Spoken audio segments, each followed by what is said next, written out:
Pai amado, Pai querido, graça te damos. Senhor, fala com a tua igreja, Pai. Dá revelação, Senhor. Traz as palavras corretas, Senhor. Usa, Senhor, esse teu servo, Pai, essa noite, para entregar, Senhor, aquilo que tu queres falar com a tua igreja, Pai. Assim eu te peço, em nome de Jesus. Amém. Amém. Graças a Deus. Boa noite. Não sei vocês, mas teve um tempo que eu tinha muito medo do livro de Apocalipse.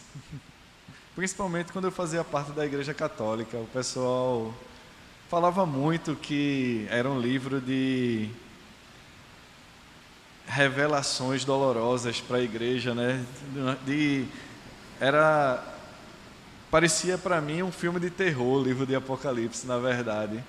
Mas depois que eu comecei a conhecer um pouquinho mais, eu vi que falava muito mais de amor do que de outra coisa. Inclusive, ontem eu mandei uma mensagem no grupo falando que iria falar apenas de amor essa noite.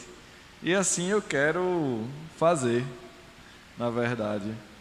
Essa passagem da Bíblia, do livro de Apocalipse, ele fala de uma igreja que abandonou o primeiro amor. Aparentemente é uma mensagem dolorosa, aparentemente é uma mensagem que é um puxão de orelha para a igreja, mas nessa noite nós vamos ver que é o carinho de Deus para com a sua igreja, na verdade. Ele aqui não está julgando a igreja, aqui ele não está condenando a igreja, aqui, diferente de outras igrejas que ele fala severamente, essa aqui ele diz que tem apenas uma coisa contra ti, que abandonaste o primeiro amor. Mas antes disso, ele fala: eu conheço as tuas obras, tanto o teu labor como a tua perseverança. Ele está reconhecendo aqui que aquela igreja, apesar de ter esquecido o primeiro amor, ela vinha trabalhando diligentemente, ela vinha perseverando no amor pelo Evangelho. Ela era uma igreja que, apesar de não estar vivenciando o primeiro amor, ela não tinha deixado de trabalhar, ela não tinha deixado de viver o Evangelho em momento algum. Tem aqui, inclusive, dizendo que eu conheço que tu não faz parte desse mundo, eu conheço as tuas obras, eu sei que tu não se dá bem com as coisas desse mundo, eu sei que tu não estás se misturando com as coisas desse mundo, mas você precisa voltar ao primeiro amor. Um tempo atrás eu escutei em uma pregação, eu costumo chamar de historinha, né? Mas é através delas que eu consigo entender melhor as coisas nessas pregações. Claro que gosto, né, quando eu conto as historinhas, porque ela diz, às vezes eu entendo, às vezes eu não entendo nada através da historinha. Eu gosto das historinhas, que eu entendo bastante através dela. Mas quando eu falo de amor e trabalho, logo vem na minha mente, né, aquela expressão: eu trabalho pelo dinheiro, não é pelo amor, não. Quem não diz, eu vou para o trabalho por conta do dinheiro e não por conta do trabalho, porque eu amo o meu emprego? Mas na casa do Senhor é bem diferente, né? Porque a gente não recebe dinheiro. A verdade, se formos pensar friamente, formos fazer cálculo, nós pagamos para trabalhar na igreja. É algo bem diferente. Logo, precisamos trabalhar com amor, diferente do nosso trabalho secular. E eu falei que ia trazer aqui uma historinha, mas quando a gente está em casa, por exemplo, e tem vários afazeres dentro da nossa casa, né? Por exemplo, varrer a casa, passar um pano, fazer uma faxina, lavar os pratos. E tem duas formas de fazer isso. Tem a forma de fazer por obrigação e tem a forma de fazer por amor. Para mim, por exemplo, que sou homem, quando a minha esposa diz, vai lavar os pratos, eu posso fazer por obrigação e posso fazer por amor. Mas quando eu faço por obrigação e reclamando, eu não demonstro o meu amor para com a minha esposa. Porque quando eu faço algo em casa, quando eu faço algo a pedido de alguém, quando eu não faço por amor, eu acabo fazendo mal feito. acabo fazendo de forma que no final faz. Também para estar fazendo e reclamando assim, era melhor não estar fazendo. E é mais ou menos o que Deus está falando aqui nessa carta. Para mim, tanto faz se você fizer ou se você não fizer. Mas eu prefiro quando você faz com amor. Eu prefiro quando você faz com o coração cheio de júbilo, porque eu te pedi e você é grato pela esposa, quando ela é em casa, e pelo Deus que você tem, do que quando você faz por obrigação. Porque para fazer por obrigação, qualquer pessoa pode fazer. Mas eu quero que você me ame, eu quero que você faça as coisas por amor a mim. Porque você tem em mente que está me ajudando em algo.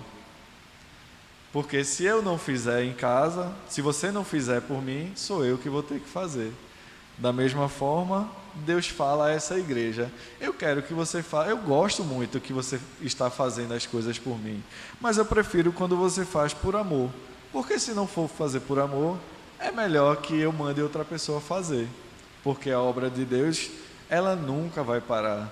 Tanto é que estamos hoje no ano de 2024 depois de Cristo, e a obra de Deus nunca parou durante esse tempo. E ela tende a crescer, porque aqui no livro de Apocalipse diz que nos últimos dias haverá um avivamento, haverá pessoas que serão levantadas para um restauro, para um refrigério da igreja, e a igreja há de prosperar. Logo, eu posso entender, se eu creio nessa palavra, que as coisas de Deus, que a obra de Deus, ela nunca vai parar. Talvez eu e você pare, mas ela nunca vai parar. E quando eu vou lá para a palavra labor, trabalho, traduzido do grego, que é a palavra kopos, ela significa intenso trabalho, unido a aborrecimento e fadiga. Então, quando Deus fala, eu conheço o teu trabalho, Ele está dizendo, eu sei que tu estás cansado, eu sei que tu estás fadigado, eu sei que é muito trabalhoso e tu estás extremamente cansado, mas você precisa olhar para mim. Eu preciso que você me ame, eu preciso que você enxergue que eu te amo, e eu preciso que você faça as coisas de coração. Eu sei que é trabalhoso, eu sei que é cansativo. Eu estava meditando ali enquanto eu estava fazendo a confissão dos pecados, e me veio à mente a pessoa de Tuane, essa pessoa que está ali atrás das câmeras. Muitas vezes ninguém percebe, muitas vezes ninguém vê o que é que ela tem feito pela Paróquia Galileia. Mas toda vez que eu chego ali perto, ela está adorando ao Senhor. Ela não está de frente para ninguém. Ela não está aparecendo para a câmera. Mas toda vez que você olhar para o lado de lá, ela vai estar adorando ali atrás da telinha. E isso é amor pela obra de Deus. Isso é fazer com amor, fazer com excelência. Isso é entender o que é o mistério do Evangelho, que diz, eu sei que está difícil. Eu sei que tu estás esgotado. Eu sei que às vezes as coisas na tua vida não estão às mil maravilhas, mas eu estou vendo o teu coração na minha obra, e isso há de ser recompensado. O Senhor recompensa quando, apesar de tudo parecer estar desmoronando ao nosso redor, nós estamos adorando a Deus. Esse é o coração que Deus procura. A perda do primeiro amor é algo que faz com que esse trabalho fique cada vez mais pesado para as nossas costas. Esse fardo que às vezes a gente está carregando nas costas é porque a gente simplesmente esqueceu o nosso primeiro amor. Simplesmente a gente esqueceu aquele dia em que Deus nos resgatou, aquele dia em que Deus entrou na nossa vida e disse, deixa eu agora cuidar da tua vida, deixa eu começar a guiar os teus passos agora. Eu lembro que foi a partir do cursilho que ele começou a tomar conta dos meus passos, e ele começou a tirar aquele peso das minhas costas. Hoje, nessa quinta-feira, nós estamos levando 38 pessoas, se eu não me engano, para o cursilho masculino. 38 homens que vão vivenciar momentos incríveis lá naquela chácara. Além desses homens, nós temos quase 50 homens, eu acho que um pouquinho mais. Eu sou ruim de número, tá? Mas deve ter em média 100 homens que vão estar envolvidos nesse ministério lá naquela chácara, que vai passar quinta, sexta, sábado e domingo. Quando terminar aqui, eu estou indo direto para lá também. E eu lembro como foi, e lembro como se fosse o primeiro dia da minha vida. Como foi estar lá naquele cursilho? Como foi ser separado para a obra de Deus? Como foi conhecer o meu primeiro amor? Eu falo assim, não querendo esquecer da minha história lá atrás, porque eu durante toda a minha vida fui inserido em movimentos cristãos, em movimentos de jovens, movimentos infantis. Eu sempre fui inserido no corpo da igreja, mas a partir daquele ministério, a partir daqueles dias, eu me encontrei realmente face a face com a pessoa de Deus, porque eu conhecia ele, assim como o Jó conhecia, né? Aquele só de ouvir falar. Eu estava todos os domingos na igreja, eu fazia parte de grupo jovem, grupo de teatro, grupo de música. Eu estava diariamente dentro da igreja, às vezes a igreja fechada e eu sentado na calçada em frente à igreja católica, com os amigos, toda aquela juventude, e a gente saía para lanchar junto, saía para fazer tudo junto. Mas depois que eu conheci o meu primeiro amor, tudo foi diferente. E nessa noite, eu tenho algumas lições para que nós venhamos a nos lembrar e para que não voltemos a nos esquecer desse dia, do dia em que nos encontramos com o nosso primeiro amor. E tenho também algumas lições para aqueles que esqueceram do primeiro amor, para que a gente volte a se lembrar dele.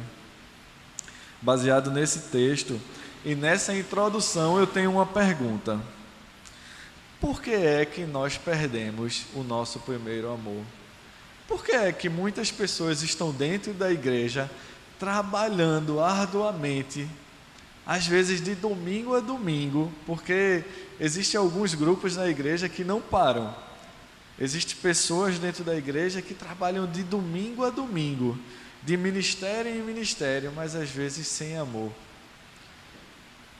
E olha que em algum momento essas pessoas conheceram o seu primeiro amor, a pessoa de Jesus Cristo. O primeiro amor, ele é como um fogo. Se nós colocamos lenha, ele fica cada vez mais forte. Mas se nós jogamos água em cima dele, ou se nós nos apartamos, nós nos desviamos, ou então se nós nos afastamos do braseiro, dessa fogueira, a tendência é que venhamos a esfriar.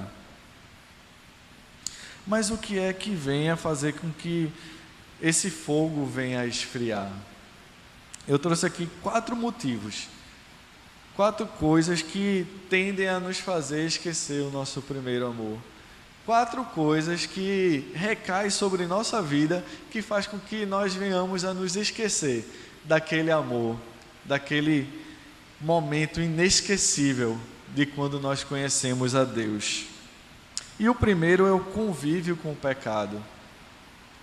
Aqui eu não estou dizendo que nós estamos em pecado, mas eu estou dizendo que nós às vezes encontramos com o nosso primeiro amor, mas vivemos no meio de pecado, vivemos com pessoas que ainda não encontraram esse primeiro amor, vivemos no meio de pessoas e fazendo coisas que vêm a ficar esfriando o nosso contato com essa fogueira, com esse calor que é o amor de Deus.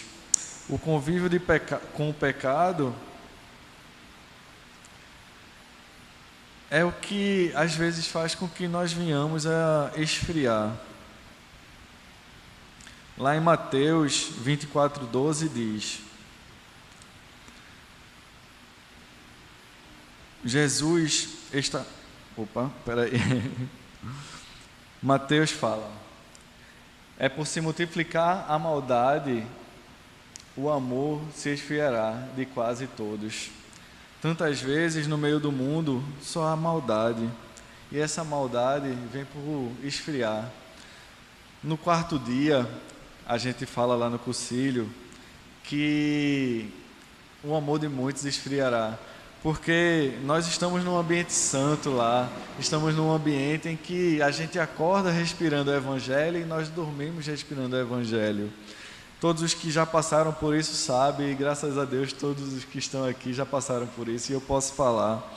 Mas o quarto dia ele tende a esfriar o nosso primeiro amor, porque nós saímos de um ambiente santo e voltamos para as nossas vidas seculares, as nossas vidas num ambiente de trabalho, onde nem todo mundo é cristão. Nós voltamos para a nossa casa, onde às vezes os nossos filhos, os nossos pais, os nossos maridos e as nossas esposas não são cristãos. E isso tende a esfriar o nosso primeiro amor. Nós voltamos a viver uma rotina que antigamente era normal para a gente, mas depois que nós conhecemos o nosso primeiro amor, essa não pode mais ser a nossa rotina, a rotina de novelas, de esportes, de assistir jogo, rotina de ir para o emprego e almoça com os amigos e vive naquele meio onde as conversas não deveriam fazer, aquelas conversas não deveriam mais fazer parte do nosso meio, os comentários, as fofocas não deveriam mais fazer parte da nossa vida, mas elas tendem a sufocar a nossa vida. Como é bom quando a gente está dentro daquela chácara onde, para onde a gente olha é alguém falando um testemunho, para onde a gente olha é alguém falando uma palavra do Senhor, quando a gente pode ter acesso a qualquer momento a uma vigília, onde a gente, quando vai almoçar, quando vai tomar café da manhã, quando a gente vai jantar, a gente faz uma oração e vive em comunhão, e em cada momento a gente recebe uma nova surpresa, né? E uma surpresa vinda de Deus, uma palavra vinda de Deus. Quando entra cada rolista lá e vem falando uma palavra que eu digo, minha nossa, essa palavra foi para mim. Minha nossa, isso aí é a minha cara, é exatamente o que eu estou vivendo. Mas aí quando a gente sai de lá e a gente volta para as nossas vidas e a gente vê, minha nossa, aquele sonho acabou, a minha realidade voltou. E agora? O que é que eu vou fazer?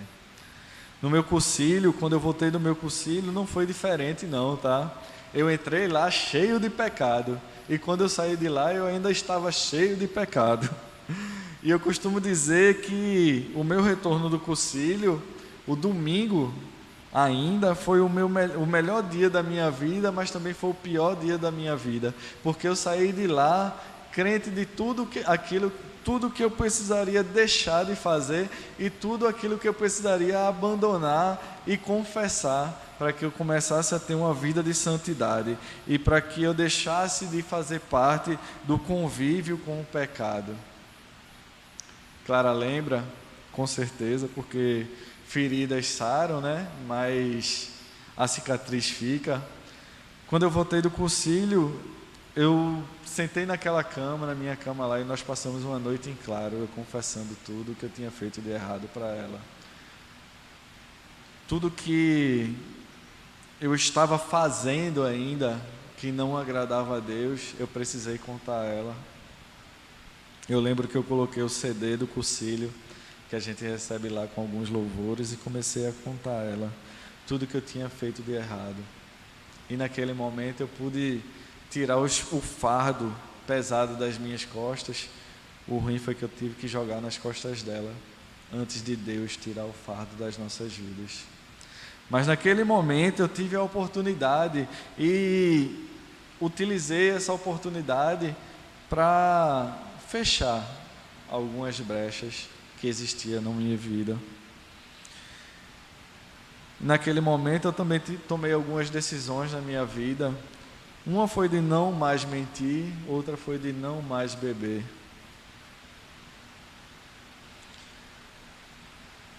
São coisas que a gente precisa abandonar, o convívio com o pecado. Eu tenho absoluta certeza de que se eu não tomasse essas decisões, logo nesse primeiro dia, muito provavelmente na primeira semana, aquela fogueira, aquele fogo inteiro que eu estava iria esfriar, porque o convívio com o pecado, ele tende a esfriar o nosso primeiro amor, e muito provavelmente eu não seria nem como essa igreja, que estaria trabalhando em prol das coisas do reino, mas sem amor. Eu, na verdade, nem seria igreja, se eu não tivesse tomado algumas decisões. A segunda coisa que faz com que o nosso amor por Deus venha a esfriar é a falta de profundidade. Quando eu falo de falta de profundidade, eu falo de conhecer cada vez mais aquela pessoa que se apresentou naquele momento para nós. Nós naquele momento conhecemos a pessoa de Cristo, e naquele momento também tivemos a oportunidade de estudar vários momentos da vida dele, que nos desse subsídio, que nos desse informações suficientes para que pudéssemos enfrentar os primeiros dias, mas não sermos alimentados o suficiente para vivermos uma caminhada longa no corpo de Cristo. O cursilho é extremamente bom, aqueles 4 dias são infinitamente bons, mas o conteúdo dado ali naqueles poucos minutos, naqueles poucos dias, não são suficientes para uma caminhada prolongada na vida de Cristo. São apenas o suficiente para que possamos enfrentar os primeiros dias. Então é extremamente necessário que nós nos aprofundemos, que nós possamos conhecer cada vez mais esse Deus maravilhoso que se apresentou para nós naquele momento. É muito necessário que nós abramos a palavra de Deus, que nós começamos a estudar a palavra de Deus e comecemos a conhecer cada vez mais quem é esse Deus maravilhoso que um dia nos resgatou. Eu costumo dizer que naquele momento eu ouço falar de Deus, mas quando eu saio, eu começo a caminhar com Ele e conheço profundamente quem Ele é. Mas para que isso aconteça, nós precisamos nos aprofundar na palavra de Deus. Nós precisamos não sermos como aquelas sementes que foram jogadas lá no solo pedregoso. A palavra diz que aquela semente que caiu sobre as rochas, ela cresceu rápido, mas as raízes dela não tiveram profundidade. Logo, quando veio o sol quente, ela morreu, porque ela não tinha raízes profundas. E raízes profundas, ela não deixa com que a plantinha vá buscar água lá no fundo. Quando a pedra esquenta, quando as coisas começam a esquentar ao nosso redor, e as coisas esquentam ao nosso redor, porque vida de crente não é fácil, aquele fogo, aquela centelha divina que foi acendida em nós naquele momento, ela tende a se esfriar e até morrer. Então nós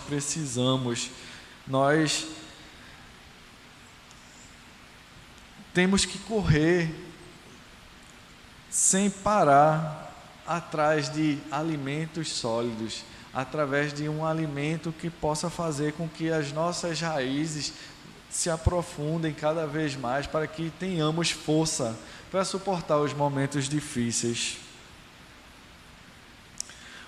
Em terceiro lugar, nós precisamos tomar cuidado com a falta de tratamento. Nós precisamos tratar as nossas feridas. Nós não podemos continuar caminhando antes de tratar aquilo que está doente em nós. Tudo aquilo que foi magoado, toda uma carga espiritual que foi jogada sobre os nossos ombros quando ainda éramos do mundo, ela precisa ser curada, ela precisa ser tratada. Na mesma parábola, a parábola do semeador, fala também de uma sementinha que foi jogado no meio dos espinhos.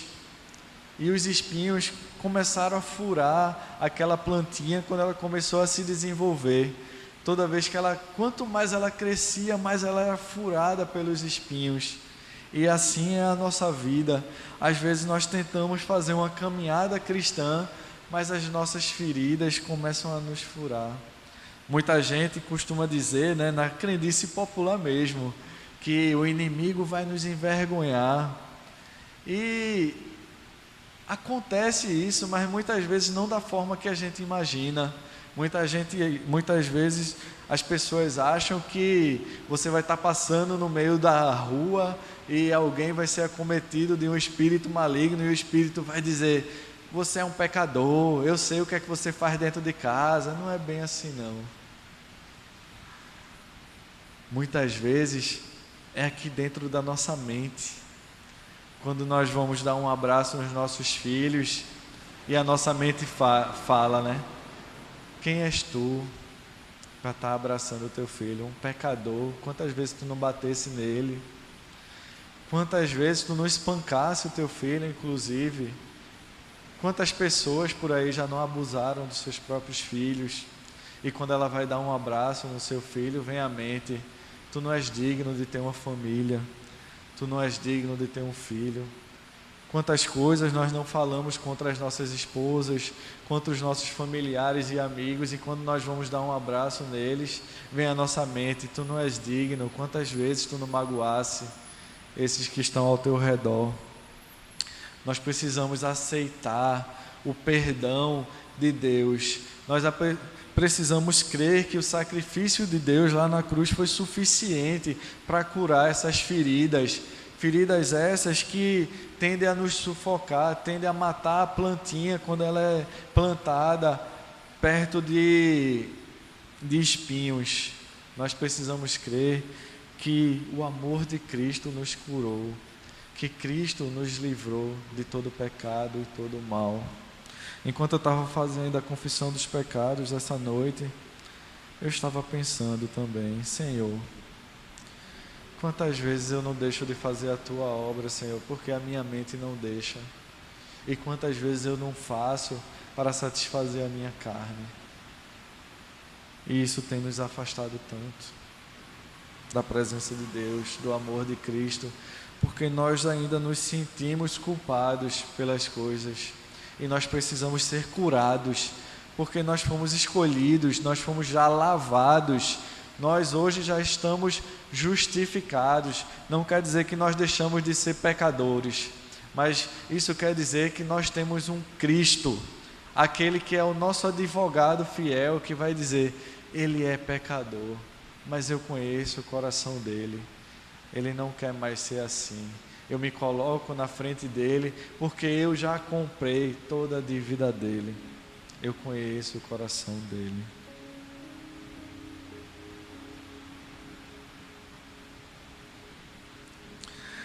Em quarto lugar, nós precisamos tomar cuidado com as distrações desse mundo, porque tudo no mundo tende a tirar o nosso foco, e o nosso foco precisa ser Deus, precisa ser o amor de Jesus Cristo. Quantos de nós não queremos fazer mais pela obra do Senhor? Quantos de nós não já dissemos: eu queria muito ter mais tempo para viver da obra de Deus?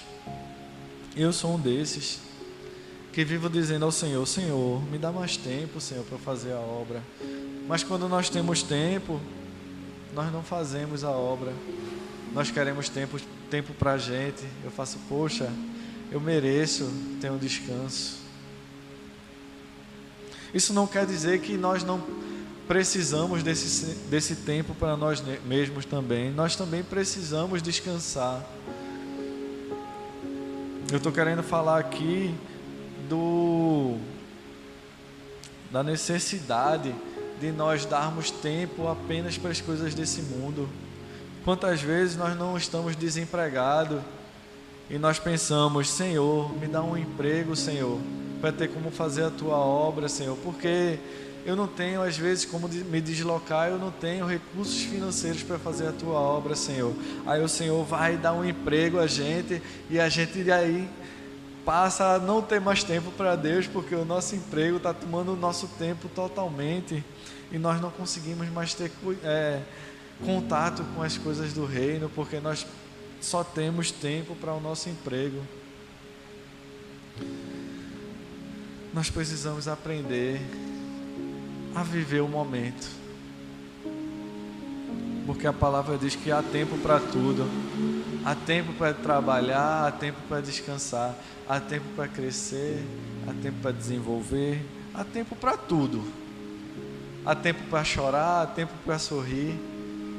Nós precisamos aprender a dizer: Senhor, eu não vou viver ansioso mais pelo dia de amanhã. Eu não vou viver ansioso mais pelo meu trabalho. Eu não vou viver mais ansioso porque estou sem trabalhar. Cada dia, Senhor, dai-me apenas a porção desse dia. E isso é pedagógico. Eu lembro lá no deserto, quando o povo israelita precisou passar 40 anos lá, e Deus derramava pão do céu, derramava o maná do céu para aquele povo, mas na ordem de Deus, Ele dizia: pegue apenas a porção de hoje. Não pegue pão para amanhã, nem pegue pão para estocar, porque amanhã vai cair novamente maná do céu. E quando aquele povo pegava e estocava maná, no outro dia aquele maná estava podre. O pão de hoje, ele não serve para amanhã. Nós precisamos aprender a confiar na provisão de Deus. Nós precisamos aprender a ser menos ansiosos em nossas vidas. E isso eu estou falando muito para mim, porque eu sou extremamente ansioso.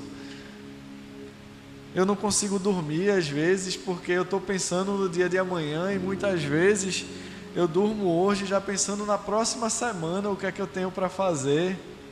Essa semana mesmo, que eu não vou ter o final de semana na minha casa, eu já estou pensando, na próxima semana eu vou fazer uma faxina no beco lá de casa.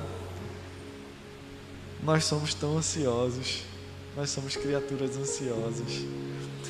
Mas nós precisamos aprender a confiar em Deus, porque quando nós dependemos apenas dEle, esse fogo há de esquentar cada vez mais, porque toda vez que Ele derramar a provisão no momento certo, nós vamos ver tudo como um milagre de Deus.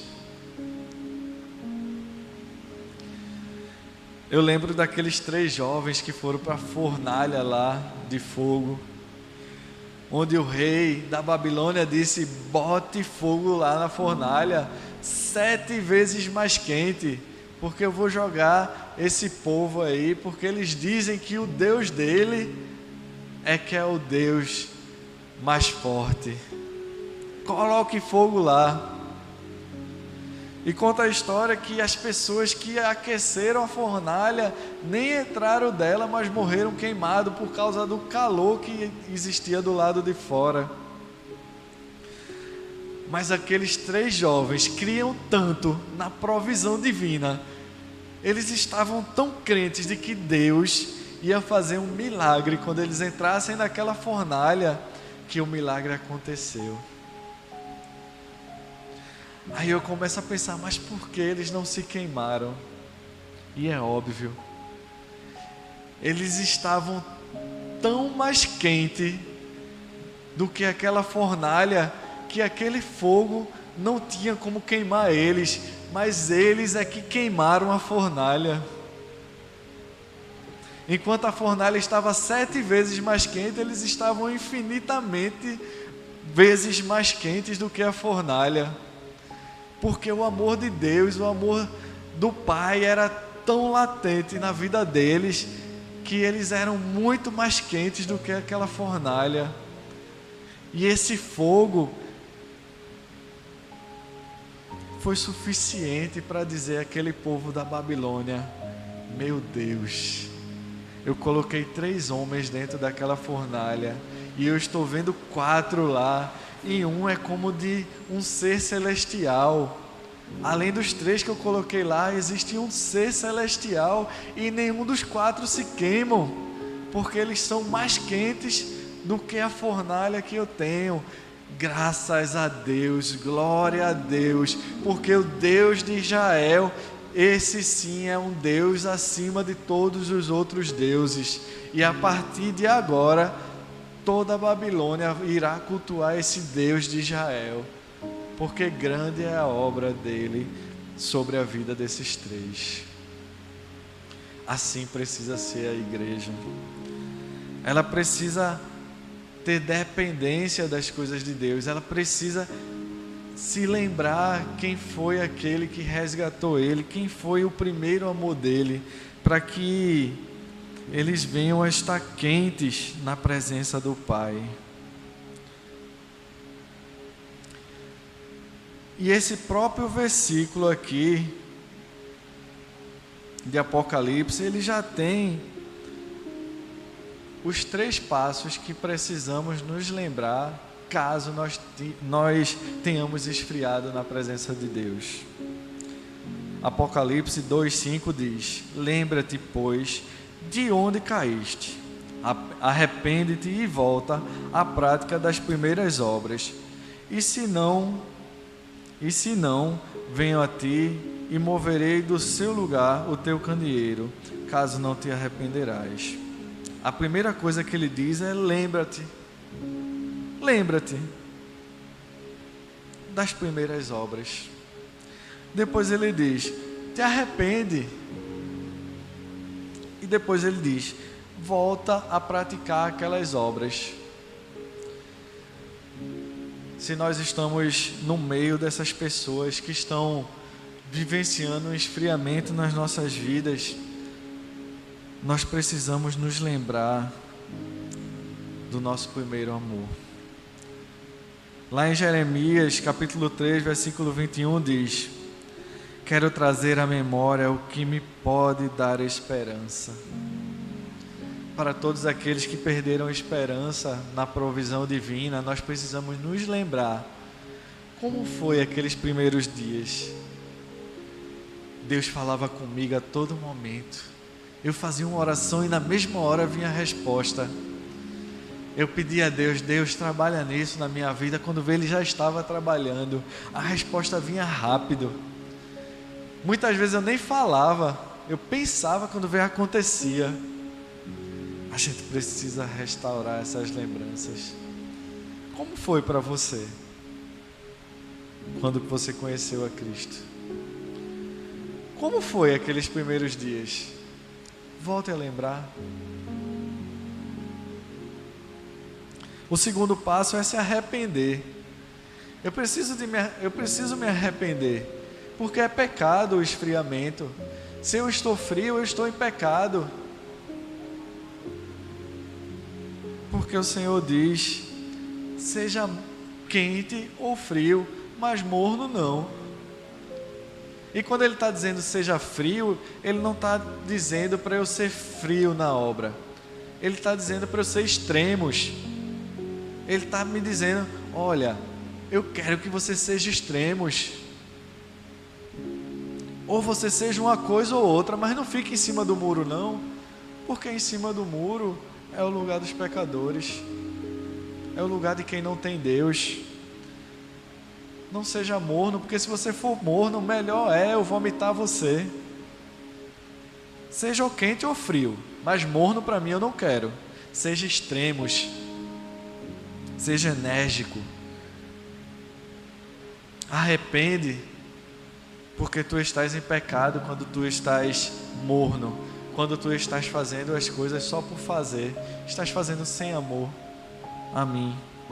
E quando eu digo arrepende-te, eu não estou falando uma palavra também dura para você não, porque quando eu digo arrepende-te é fazer aquele momento de confissão, dizendo: Senhor, olha só para o meu coração, Pai.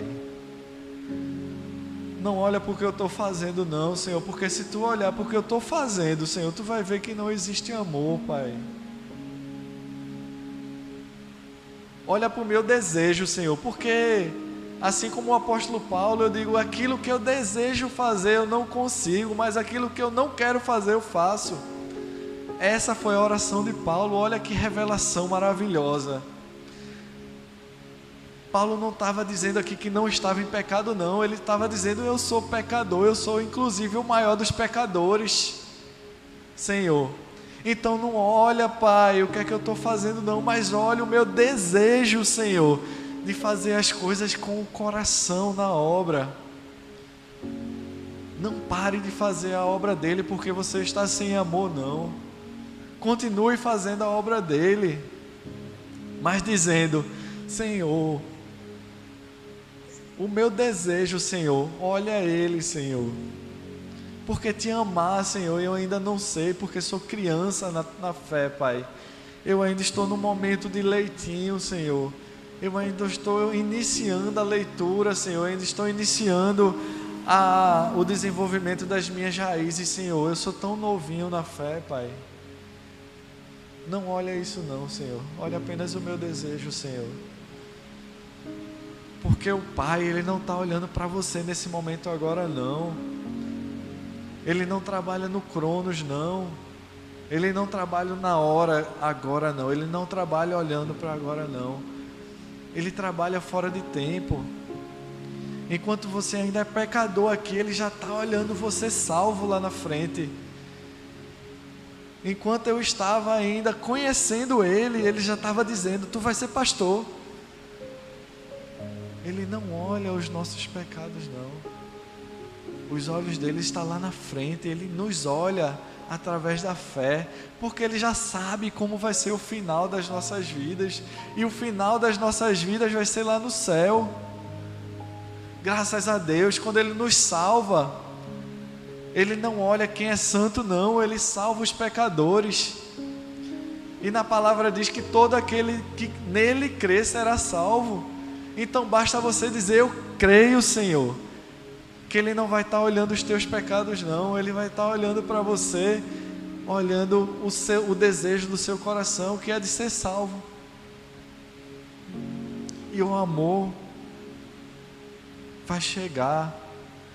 Em algum momento da sua vida, o amor vai chegar. Por enquanto, continue trabalhando como essa igreja trabalhou. Mas não se esqueça de pedir perdão ao Senhor todos os dias, dizendo: Senhor, me perdoa, Senhor, porque o bem que eu preciso fazer, esse eu ainda não estou pronto para fazer, Senhor. E em terceiro e último lugar, ele diz: volta à prática das primeiras obras. Quando ele diz isso, ele está dizendo: filhinho, lembra de mim, lembra de quando eu te salvei, lembra de quando tu levantasse a mão e dissesse: eu quero que tu seja o meu Salvador. Arrepende-te e volta a fazer as tuas obras, porque ao longo do caminho eu vou aquecendo novamente o teu coração, até chegar o momento do teu amor ser tão grande, até chegar o momento em que tu vai queimar tanto que tudo ao teu redor vai pegar fogo. A tua casa vai incendiar, o teu trabalho vai incendiar, a tua vida vai incendiar, e tu serás uma bênção nas minhas mãos. Que nós possamos sair daqui com essa palavra dentro do nosso coração. Que eu possa ter dito as palavras certas nessa noite, para que eu e você volte a queimar, se não agora, amanhã, se não amanhã, algum dia. Que ninguém saia daqui essa noite se sentindo culpado, porque ninguém daqui mais é culpado, porque o nosso advogado fiel, Jesus Cristo, Ele está nesse momento advogando por cada um de nós, porque os nossos pecados já foram perdoados. Ninguém mais aqui é culpado, mas todos nós já somos justificados pelo amor de Cristo. Então que possamos continuar caminhando dia após dia, até que o amor chegue. O amor é uma construção diária. O amor é algo que precisa ser alimentado, é algo que precisa ser construído com ações, com palavras, com atos, com paciência, porque a palavra diz: o amor é paciente, o amor é bondoso, o amor não sofre, o amor tudo suporta, o amor é bondoso, o amor é misericordioso. E todas essas são as características do nosso Senhor Jesus Cristo. E quanto mais Ele estiver dentro de nós, mais nós iremos queimar. Então que nesse momento nós possamos estar dizendo: Senhor, entra na minha casa, entra na minha vida, mexe com minha estrutura, sara todas as feridas, me ensina a ter santidade, quero amar somente a Ti, porque o Senhor é meu bem maior. Faz esse milagre em mim. Amém. Oremos. Pai, queremos Te agradecer, Senhor, porque Tu és bom, Senhor, porque Tu estiveste conosco, Senhor, e Tu estás conosco, Senhor, e Tu nunca nos abandonou, Senhor, e Tu nunca nos abandonarás, Senhor. Não olha para os nossos pecados, Senhor, mas olha para a nossa fé, Senhor. Olha para o nosso coração, Pai. Que o Teu Espírito Santo, Senhor, esse que mora aqui dentro, Senhor, possa estar nos revelando quem Tu és, Senhor. Possa estar nos dando testemunho, Senhor. E nos momentos em que nós não sabemos e nem temos palavras para orar, Senhor, que o Teu Espírito Santo sonde, Senhor, os gemidos inexprimíveis, Senhor, das nossas lágrimas, Senhor, das nossas dores, Senhor, do pesar do nosso coração, Pai. Assim eu Te peço, Pai, em nome de Jesus. Amém.